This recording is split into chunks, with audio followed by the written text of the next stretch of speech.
Today we have two esteemed personalities among us, Shri Rangan Datta sir and Shri Vinay Nangia sir. Professor Vinay Nangia sir is a personality development coach and he's a professor at IIT Roorkee. So let's have a huge round of applause for Vinay Nangia sir. Hello friends. First of all, congratulations that all of you have cleared the written test and you come here. And I've been lucky to be, we are called advisors who sit in the UPSC board. The technical designation is called advisor when we sit in the interview board. So I've been lucky to be sitting on the board for about 12 or 13 years, total 15 years duration, but 12 or 13 times I have been on the board. And I want to clear some of your doubts to start with. First thing is the structure of the interview board. So there's a gentleman who is called president of the board. He is a UPSC member. I would say about 60% of them are from Indian Civil Service, but 40% of them could come from academics or from defense forces or from other places. Then other than this gentleman who is the president of the board, there are 4 members. Out of the 4 members, 2 members quite often are from civil services, one of whom could be from IPS or could be from Forest Service sometime. But by and large, you should expect 2 members out of 5 to be from Indian Administrative Service, by and large. The other 2 who are outsiders are, one is generally from the field of science and technology, and quite often could be a IIT, NIT professor, or could be a scientist from CSIR, etc. And the other gentleman could be from either management or humanities stream. And sometimes they do experiment. For example, I remember a particular, the advisor is called for 1 week out of the total duration of 5-6 weeks of the interview. So every week the advisors change. And so this advisor is there from Monday to Friday. In a particular year, in a particular week, there were 2 holidays. So out of 5 days, 2 days were holidays. So they decided not to call from people outside of Delhi. So they invited PSU CMDs to be sitting in each of the boards. So sometimes, these kind of variations are there. Once I have seen that National Law University vice chancellors were in every board. So sometimes these kind of variations are there. So that is one thing I thought I'll tell you, the structure of the board. And the room is sort of semi-circular. So from where you enter, you straight away face the chairman of the board or the president of the board. And 2 members are sitting this side, 2 members are sitting this side. And in the earlier days, members were asked to change the seats in the pre-lunch, post-lunch session, etc. These days, this is not happening. And when these people, what they get in hand is very important. So other than the president of the board, the other members get only 1 pager, mind it. They just get 1 pager. And that 1 pager includes your name, your father, mother's name, your domicile, your qualifications, your experience, your hobbies, etc. Nothing else is there. And not even your, cadre preference and all those things are not with the 4 of the members in the board. Please remember that. So it is quite often in the mock interviews that these discussions take place. Why did you opt for this? Why did you not opt for that? But in UPSC, this is not discussed. Okay, so please be very clear. But that does not mean you should not be careful with the filling up of the DAF because you're playing with your career. So the wrong choices you are making will affect you. Forget about the questions being asked, why did you opt for this or why did you opt for that? Does not happen. That's my experience of so many years. So there's one part. Now coming to DAF. DAF is, as we know, detailed application form. But this is actually nothing but a CV. Okay. Now CV is unstructured, this is structured. So in CV you have the choice of increasing few columns or changing the language, etc. Here it is structured, so you do not have much choice as far as entries are concerned. In the top of the form, Akash, if you permit, I can use your form. Akash is my student, so I have taken the liberty of taking his DAF. I hope it's okay with you. So at the top is written personality test within bracket. Earlier it used to be written interviews. This time it is written personality test / interview. Okay, that's the difference which has happened this year. So please note, interview is a 2-way traffic. interview. You look at me, I look at you. That is what is interview. So we talk to each other. This is not interview, this is personality test. And the word interview is used only for making it clear to you that it is not some kind of psychometric test or something. It is actually physical interaction, not even interaction. It is question answer session, to be precise. So the 5 members who are sitting there, the president of the board welcomes you, and he is the gentleman who is sitting with the file. He makes you comfortable. Oh, Mr. Such and such, how was your journey this morning, etc., etc. How are you doing lately? How's the weather? And those kind of things to just make you feel comfortable. And then he asks each one of the 4 members in a certain order, which may keep changing with every candidate, a fixed number of minutes. And let me tell you, it starts on Monday. And Monday, the briefing at 9:30 a.m. is in the office of the chairman of UPSC, where all members of UPSC are called. All advisors for the week are also called. The chairman introduces the members of the UPSC to the advisors and tells them how to go about the interview. So this is briefed on Monday at 9:30 a.m. because every Monday the board changes. Okay? And then they are told, for example, they are told you cannot ask political questions. Okay? They are specifically banned for asking certain. You cannot ask very gender-related questions. So they are told what kind of questions should not be asked. So the whole idea of this interview or personality test is to see your fitness for the job. Okay? So what kind of personality is required from a civil servant, civil service officer, is what is to be assessed, but he is not to be taken into the wrong direction. Like you start discussing Shaheen Bagh, for example. No, that is not a done thing in these kind of interviews. So all this briefing is done that day, and then people go back. And sometimes when one of the members is asking wrong or bad questions, it is the duty of the president of the board to stop him from that. I remember in a particular year, I had a gentleman who was head of the Department of Civil Engineering in NIT in northern India. So there was a map on the wall, and every single candidate, he was asking why one side of the coastline in India is straight and why it is not straight on the other side. Now he kept on asking every candidate the same question. So the president of the board to stop him. So many times what happens, 1 or 2, sometimes even 3 persons are coming there for the first time. So many times you may get very unexpected questions. So that is where you have to be prepared. But by and large, as it happens, in case of CV becomes the passport, whereas your visa is interview. So CV makes you get the call, but it is the interview which decides your fate. So the questions always emerge out of CV, and here in case of DAF, just to give you a feel of it. Now you're starting with Union Public Service Commission. This is the first line. What is the difference between union and central? Why is it called union? Why is it not called union government? Why is it called central government? The question may start right there itself. Public is the next word. Question on public. Service, next question. Again, what is the difference between service and services? Where is the services word used? Question may come from that also. And UPSC, you are noticing this building is round. Supreme Court building is also round. Parliament House is also round. Tell me why is it so? So what I am trying to tell you is questions start falling from the heading itself. So the gentleman who is sitting with the form can ask you anything. Your RID or your roll number. Do you believe in numerology? Question could be there also.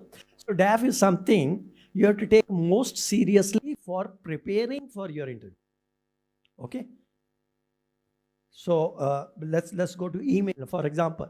Now here email ID, if you like it, write like smarty@such and such. That's a reflection on your personality. Or beauty such and such. Or handsome such and such.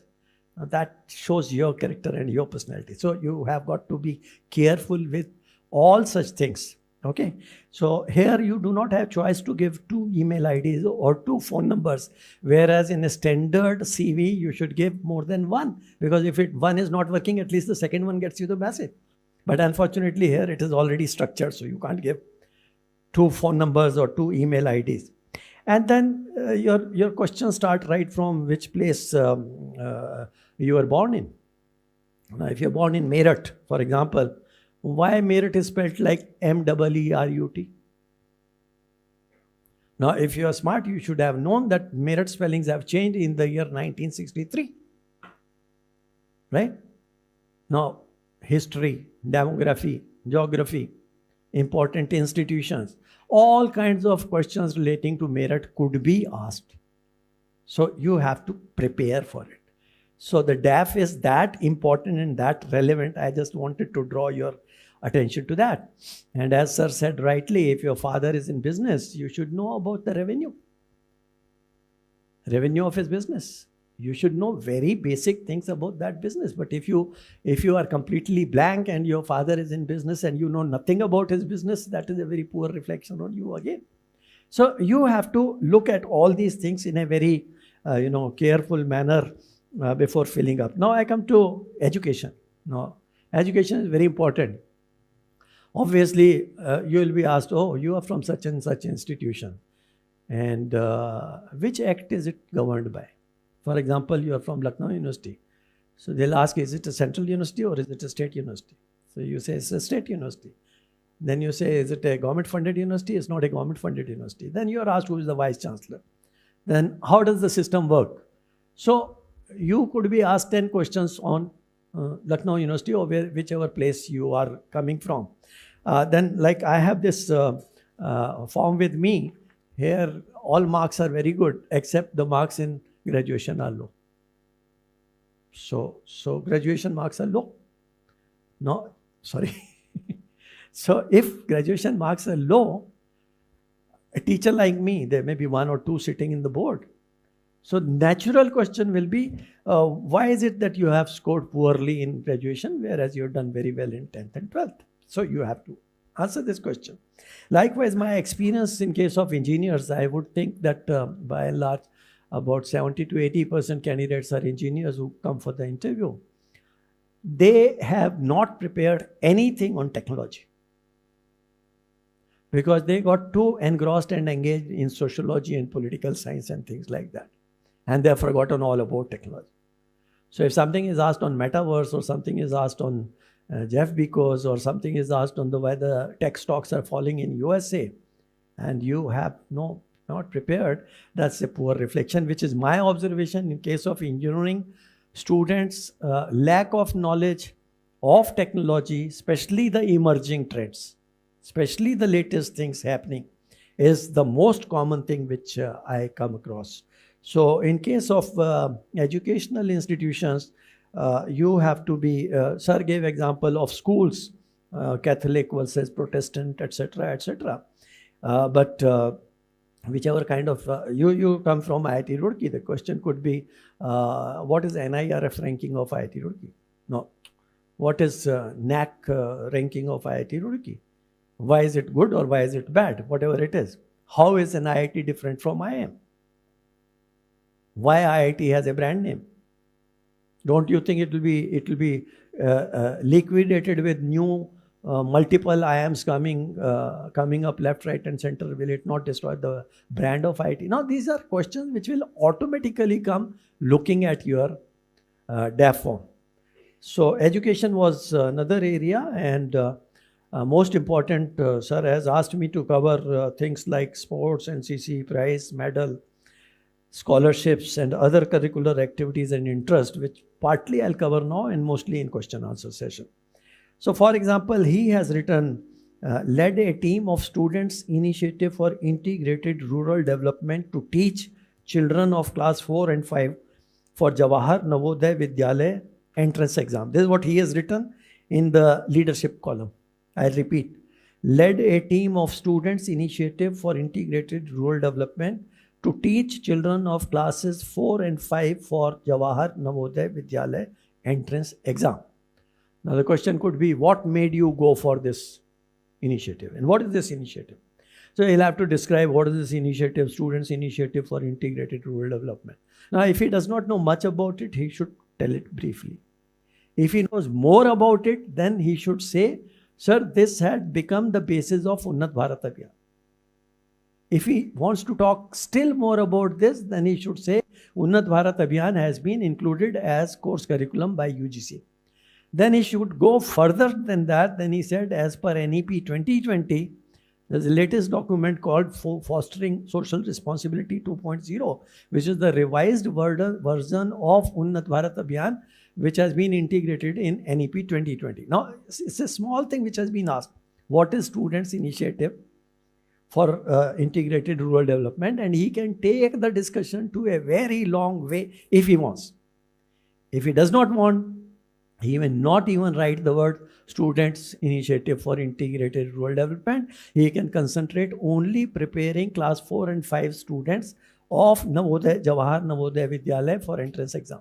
Now, questions will come, what is Jawahar Navodaya Vidyalaya? Now other questions could come, what is NEP talking about school education? Questions could be there.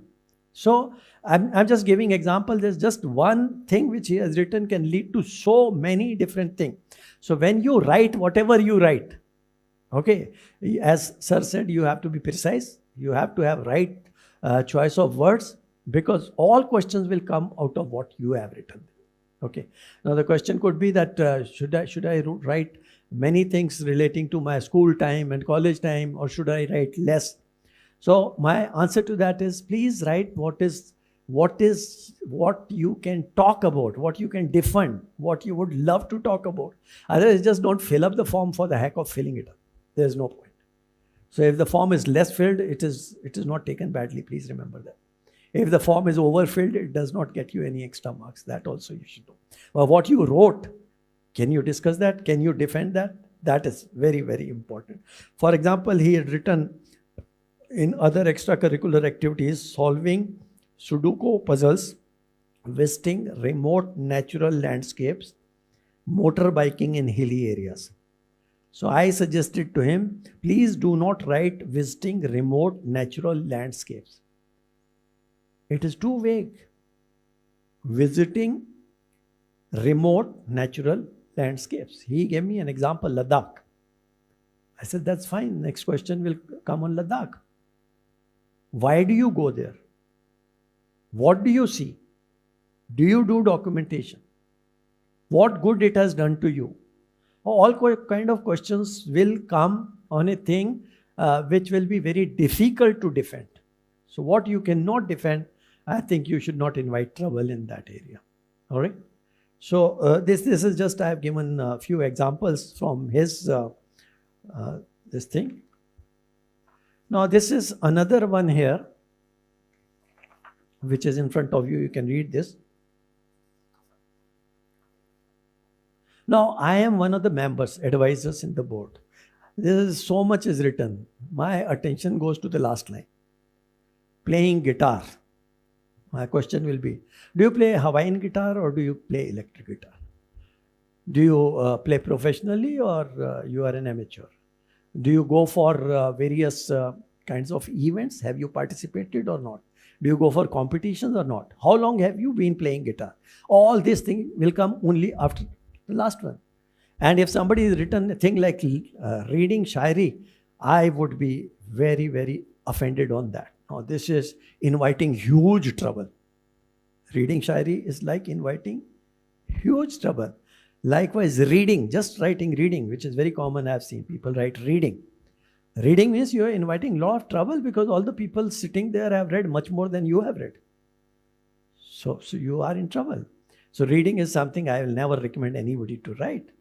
When you write traveling, now traveling is something which is fine, provided again you can describe. I'll ask you, why do you travel? Sir, I travel for cultural familiarization. What is cultural familiarization? Sir, I want to go and meet a new set of people everywhere. How do you meet new set of people? Then he says, I go to stay in homestays. Okay, which state is having the best homestay policy in the country? So, your discussion is leading somewhere totally different. So, if you are writing traveling, the next question is, do you go for conducted tours? Or are you going for touring? Or are you going for traveling for the sake of knowing the place? How do you spend your time? How many days you live there? What do you do? So, hazar questions will erupt out of traveling, which is a very generic thing. If you can handle it, please write. If you cannot handle it, don't write. So when very generic terms like reading or traveling or these things come, you have to be very careful with what you are writing. So that is where you have to take a precaution. So here I will not suggest reading Shairi to be including. Reading mystery novels. This is another area where I would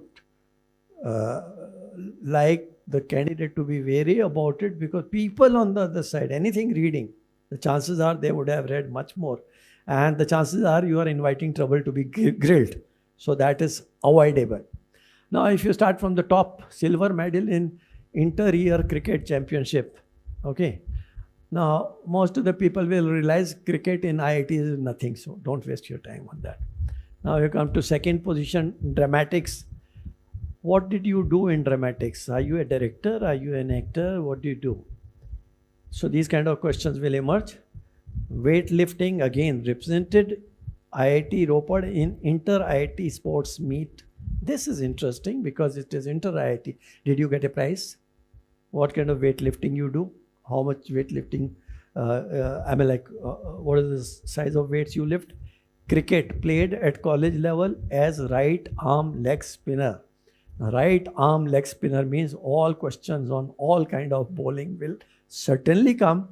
Because most of the people, they may not play cricket, but they have knowledge of cricket. So this, if you are good at it, please put it. If you're not good at it, don't get into trouble. So like this particular form I'm seeing is unnecessarily extra detailed. If I were to recommend, I would have cut it short by 50% to be making it more meaningful and important. That is the way I would look at this particular form. This is somebody else's form, right? So these were some of my thoughts. Sir talked about photograph. Now let me also tell you, not only photograph is your immediate and first impression, which is very important. And I think 50, 60, 70% people these days don't take it seriously, which is not good. Whether it is your hair, your beard, is it well kept or not? You can't be wearing not only t-shirt but check shirts and things like that. So it should look like a formal photograph, and it cannot be a casual kind of photograph. So photograph is again very important. And these were some of the thoughts which came to my mind just now. Sir, if you permit, we can invite questions. So whatever I have spoken, if you have questions, you can ask me directly right now, or even general question. Yeah. What should we write in, sir? What should we write in that Shairi section if we are not writing? Which section? Shairi section in hobby. See, if you are studying Ghalib, for example, if you can write Ghalib Shairi, that still makes sense. But if you are writing a word like reading Shairi, I mean, you're throwing the whole lot of this thing open. I can ask you about Iqbal. I can ask you about anything. I have read most of the Shairs. So if you have to put this, put it precisely. That was the idea. Put it precisely. Only one. Sorry? Only one you are saying. It's not question of only one. Whatever you can define. If you write Shairi, my next question will be, what is the latest shair you have written? Obviously, it's going to be the next question. If you say, I indulge into writing of Shairi. If you say, I attend Mushairas, my next question will be, which was the last Mushaira you attended? Yes, sir. And whom did you like most? So, whatever you can define, please write. Okay, but vague things like this can get into trouble, right? Okay, sir. Thank you. Yeah. This side.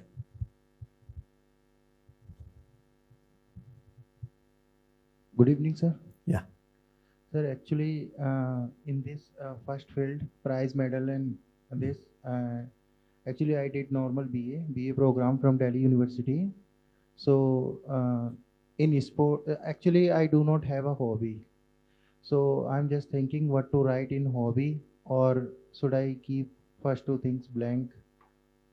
I don't know. I have seen people writing things like walking also, for example. Now, this walking could be a hobby. There's nothing wrong in that. And even if you keep it blank, it is not taken badly. Let me also tell you that. Okay. So don't fill up the form for the heck of it. If there's nothing, it is, see, let me tell you, the fundamental thing is you should be truthful. As long as you're truthful, you'll not get into trouble. Right? Right, sir. Thank you, sir. Somebody here? Sir, I have qualified UGC NET this year, but neither I am enrolled anywhere nor I am planning to enroll. So should I mention about this or not? I would suggest you to mention, because this is an achievement. It is an achievement, and anything good you have done in life you should mention. And if you have done UGC NET, the next question could be relating to academics. And the academics question could be relating to, again, national education policy. Right? My request to all of you is never to study second grade, third grade material. If you have to study national education policy, please take down the original NEP, which is 65 pages. For once you study it properly, that will be good enough. But if you go through this Google and get into all kinds of notes, this morning only I was telling somebody that school education and higher education, there's an interconnection. So the university teachers never study school education, school teachers never study higher education. Now, for example, every single university is supposed to have an education department. This is written in the policy, and I am very sure none of you would have ever known this. Whatever you may have prepared, whether for written or for interview, I am sure none of you would know that this is contained in policy, what I am telling you. Okay. And I also got to learn accidentally, because I used to deliver talks in universities. Once I was called to deliver a talk in school, then I studied the school part, and I was surprised. The school teachers have to be educated in the new form of B.Ed, which is to be started in the universities now.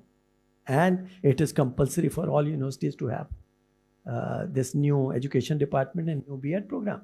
Now, if you have not studied the original, you will never know this. So whether it is healthcare policy, whether it is education policy, my request to you is to please download the original document and read it. And make your notes rather than depending on, yeah. Also, sir, I have enrolled in JNU in Masters in Disaster Studies. Mm-hmm. So should I mention about this or should avoid this? Because see, it depends, mention where. One is DAV, another is interview. in interview, sir. So if you're talking about interview, if you think, again I am repeating, if you think you can defend and discuss disaster management, for example, then mention it. Otherwise, where is the need to mention if you can't even discuss and debate on the topic? Then why again get into trouble? And sir, in section B, sports and NCC, I have nothing in particular. There's nothing wrong. Really? Absolutely, there's nothing wrong. There's absolutely nothing wrong. I have seen actual forms where there's nothing in the entire portion. But that does not mean the candidate is ineligible. Somebody wanted to ask here. Yeah.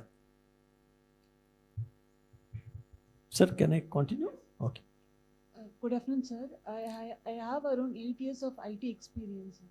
So what kind of qualities or abilities that panel would expect from me? You have experience of IT, right? IT. So with what 8 years of experience in IT. So what you are asking is, if you are asked this question, the question will be, how is your IT experience relevant for this service, right? No, sir. Like what kind of qualities that they might expect from me, like say leadership or. It is not from you, it is from everybody. And the qualities will be the basic quality of awareness, that is number one. Number two, knowledge. When we say knowledge, whether it is depth or breadth, what you know, you should know correctly. That is what is the part of the knowledge. Third is understanding and appreciation of facts. And then using your judgment and autonomy. Let me tell you the difference between a clerk and an officer. The difference between clerk and an officer is clerk applies the rules as told to him. Officer uses discretion. The higher the level of the officer, the more the discretion that officer enjoys to use. So a person who is in the higher position should act with autonomy and judgment in a very unbiased manner to give justice, administrative justice, as sir told. So that is what is expected from all of you. Now the question could be, how does your IT qualification help in that? So that you will have to speak out that in IT, what you have learned is you learn to get into the details or micro details or logic or whatever that you have to work out and speak according.